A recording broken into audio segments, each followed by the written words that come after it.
이 대표는 인허가 장사를 했다. 징역 11년의 범죄다. 이제 법적인 부분들을 하나하나 살펴보겠습니다. 검찰은 이 대표에게 5가지 혐의를 적용하면서요. 천문학적인 개발 이익을 안겨준 토착비리다. 어제 이원석 검찰총장이 퇴근길에 다시 한번 이례적으로 구속영장 청구의 배경을 설명했습니다.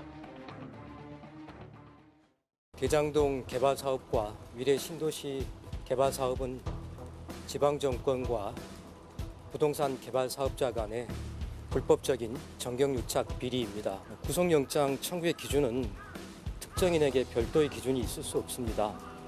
모든 국민에게 일반적 보편적으로 적용되는 구속영장 청구의 기준을 따랐다, 그렇게 말씀드리겠습니다. 장기간 사업이 이루어졌고 또 관여한 사람이 대단히 많습니다. 그렇기 때문에 충분한 물적 증거와 인적 증거, 서면과 서류를 이미 확보한 상황이다.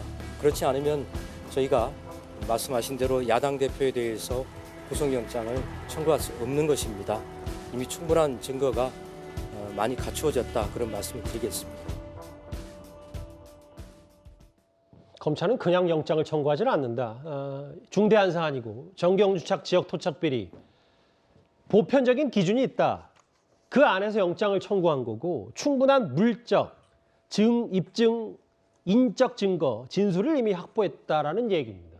근데 그중에 이제 영장에 이 대표 영장에 조목조목 172페이지 가까운 영장에 검찰이 적어놓은 게 있는데 여러 눈에 띄는 표현들이 있어요. 대장동 개발 비리 후역, 가중 요소를 고려하면 양형 구간이 징역 7년에서 무려 11년에 해당한다. 또 하나, 성남FC 원금 의혹도 마찬가지라서 징역 11년 이상 또는 무기징역에 처할 사안이다. 그만큼 엄중하다는 걸 강조했네요. 보통 미국 같은 경우는 어떤 죄목마다 이제 형량을 다 플러스를 합니다. 그래서 보통 보면 미국은 100년, 200년 뭐 이렇게 사실 선고하기도 하거든요. 맞아요. 근데 우리는 법 체계가 그렇게 다릅니다. 다르고 지금 좀 전에 이야기했듯이 그러니까 두 개의 어떤 범죄가 되더라도 이걸 어떤 면에서 합산해서 이제 그런 계산하는 양형 기준이라고 있습니다. 대법원에서 만들어 놓은 양형 기준이 있기 때문에 그 기준으로 보면 지금 현재 이재명 대표가 만약 이게 유죄로 인정될 경우에 한 11년 정도의 형이 가능한 그런 형이 범죄다, 이렇게 이제 검찰에서는 이야기하고 있는 것 같고요. 이것만 놓고 보면 그렇습니다. 그렇지만 앞으로 또 이재명 대표가 사건이 또 많이 기다리고 있거든요. 여러 가지 사건들이. 그것이 어떻게 될지는 또 앞으로 지켜봐야 될 것이고, 그것이 만약에 나중에 또 추가로 기소될 경우에 어떤 여러 가지 논란이 있을 겁니다. 뭐 그런 것들 비춰봐서 이번에 좀 전에 이원석 검찰총장이 나와서 제가 알기로 아마 이원석 총장이 이렇게 기자들한테 이렇게 일문일답 한 거는 거의 처음 보는 것 같아요. 상당히 이례적이네요. 보면 모든 걸 한동훈 장관이 다 이야기를 하고 이원석 그 총장 같은 경우는 굉장히 극도로 어떤 노출이나 말을 하지 않는 이제 그런 스타일인데 예. 굳이 이렇게 기자들의 퇴근길에 기자회견을 자처한 것은 이번 사건에 대한 개념 규정을 명확히 하겠다는 겁니다.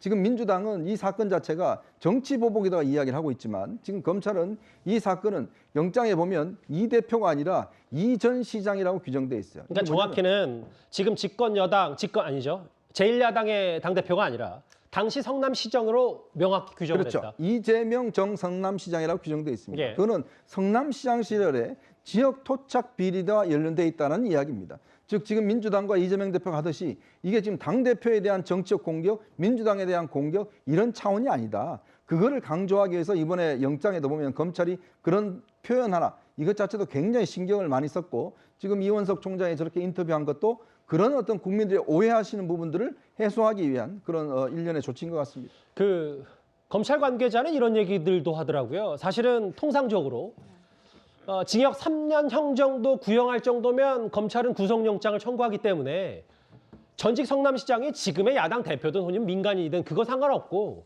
이 정도 중죄면 당연히 구속영장을 청구하는 게 맞다. 이게 검찰의 입장입니다.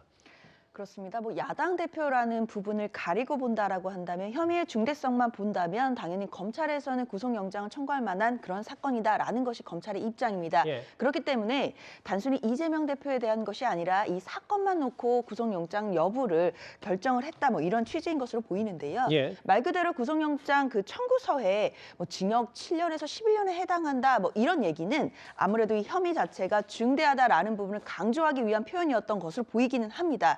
하지만 그렇다고 하더라도 구속영장 청구서에 검찰이 구형을 할 만한 어떤 그런 형량을 쓰는 것이 아니라 나중에 이것이 인정됐을 경우에는 징역 7년에서 뭐 11년까지도 처할 사안이다라는 말을 직접 쓰는 것 자체는 사실 검찰 입장에서 좀 너무 나간 표현이 아니었나라는 생각도 들기는 합니다. 예. 왜냐하면 범죄의 중대성 또는 혐의의 중대성을 강조하는 방법은 여러 가지가 있을 텐데 굳이 유죄를 전제하는 측면에서 어떻게 보면 형이 얼마가 내려질지에 대한 부분, 특히 양형 구간을 언급하면서 하는 부분들 같은 경우에는 법원이 보고 판단할 부분이거든요. 사실 양형 기준 같은 것은 법원이 제일 잘 알고 있는 부분이고 그렇다고 한다면 예. 징역 7년에서 11년이라는 부분을 저렇게 꼬집어서 쓰는 표현 자체가 검찰 입장에서도 야당 대표라는 것을 고려해서 정치적으로 타격을 입히거나 공격을 하려고 하는 어떤 수단으로 이 구속영장 청구의 표현들을 쓴 것이 아니냐라는 의심을 받을 수 있는 대목이다라는 생각이 듭니다.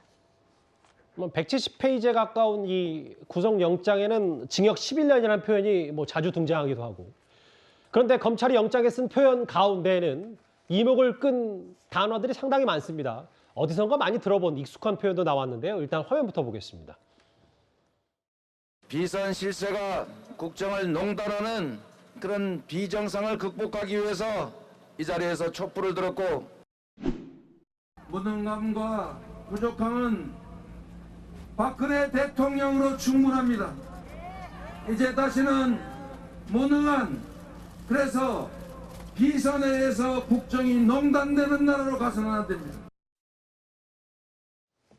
사실 이번 영장 청구의 핵심 내용은 바로 이거잖아요. 그러니까 당시 성남시 받아야 될 돈이 원래 6천억이었는데 고의로 이걸 안 받아서 대략 5천억 가까운 손해를 냈다. 이게 지금 검찰의 시각이고 그래서 사안이 중대하다고 본 건데 이 핵심을 건드리면서 이런 얘기까지 했어요. 영장에는 단어들이 꽤 많이 등장합니다. 다음 화면을 좀 볼까요? 글쎄요. 내로남불이라는 단어가 영장에 등장하고 중대범죄다. 시정농단이다. 아까 국정농단 얘기를 했는데 시정농단, 내로남불, 아시타비 어떻게 좀 받아들이십니까? 검찰이 아까 이현석 총장이 검찰은 검찰 일을 할 것이다. 그러니까 국회는 국회 일을 하면 된다. 그렇기 때문에 체포동의안이 부결되든 가결되든 그건 국회에서 할 몫이고 검찰은 형사사법 시스템의 절차와 매뉴얼에 따라서 이러한 중대범죄의 혐의를 우리는 확신하고 있기 때문에 공소를 유지하기 위해서 구속영장을 청구한다는 이야기를 담담하게 한 것 같고요. 그 과정에서 영장에다가 중대범죄라는 것을 강조하기 위해서 7년에서 11년, 11년에서 무기징역이라고 하는 중대범죄의 어떤 혐의를 성명하고 있는데 눈에 띄는 것은 시정농단, 그다음에 내로남불 이런 이야기를 하고 있는 건데 저게 또 한편에서는 그래서 검찰이 정치적 단어를 쓴 게 아니냐라고 설명할 수 있겠지만 예. 제가 볼 때는 그 문제의 원인을 제공한 것은 이재명 대표가 시정일관 검찰 소환 3차례 왔을 때도 불구하고 서면 주소서 내고 입 다물고 한마디 말하지 않았고 돌아서서는 검찰이 독재를 하고 있다. 검찰 독재 정권이 나를 죽이려고 하는 것이다.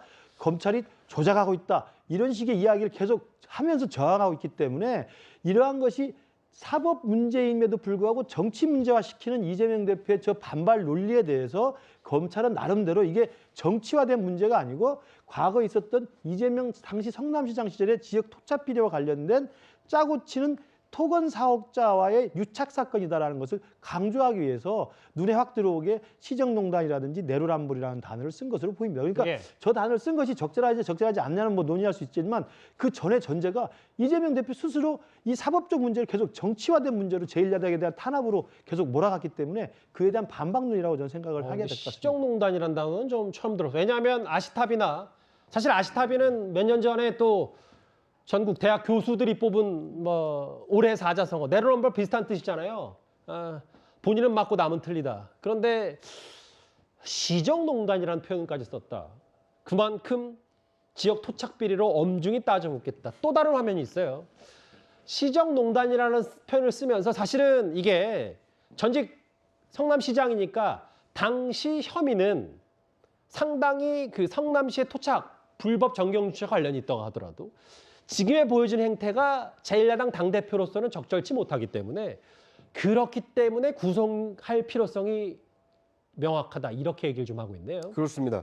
그러니까 이제 범죄 혐의가 일단 소명이 되고 도주의 우려가 있거나 아니면 증거인멸의 우려가 있을 때 검찰이 구속영장을 청구하는데 일단 뭐 도주 우려 부분은 이제 높지 않다라고 보고 그 부분은 적시를 하지 않았습니다만 증거인멸 가능성에 대해서는 검찰이 구속영장 청구서에 상당히 자세하게 기재를 해놨습니다. 일단 현직 국회의원이고 제1야당 대표로서 최고 정치 권력자 중 한 명이기 때문에 향후에 주요 관련자들을 상대로 영향력을 행사해서 자신에게 불리한 진술을 하지 못하도록 하거나 또는 불리한 진술에 번복을 종용할 우려가 매우 크다.